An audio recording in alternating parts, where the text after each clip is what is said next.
烧腊店的蜜汁鸡腿每天下午都在排长队，像这样的冰冻鸡腿，在广东每天能卖2到3万斤。准备这种82年的冰冻鸡翅，这个鸡翅有可能比你们任何一个人都老啊！冰冻的鸡翅我们就需要用淡盐水浸泡它半个小时，新鲜的鸡翅就不需要，这样能够很好的去除它那种血桂的味道。浸泡了半个钟的淡盐水，我们就把它拿出来，毛巾把它控干水分后，放入空碗中。调个酱腌制鸡翅，放入3茶匙的柱侯酱，大约16克。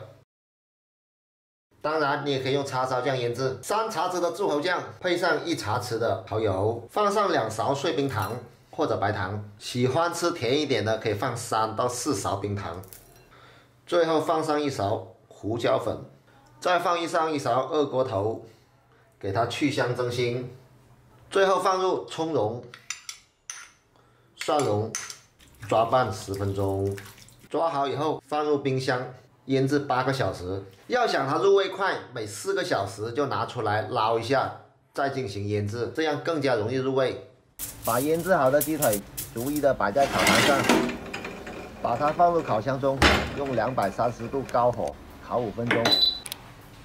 趁烤制的时间，我们来调一个麦芽糖水，倒一点开水，再放一点麦芽糖。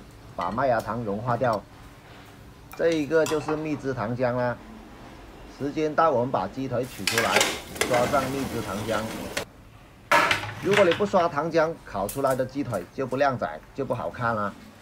刷上糖浆以后，我们用160度的低火把鸡腿烤熟。10分钟后，我们再次把鸡腿取出来，再次刷上麦芽蜜，再烤10分钟就 OK 啦。这样做出来的烤翅外焦里嫩多汁。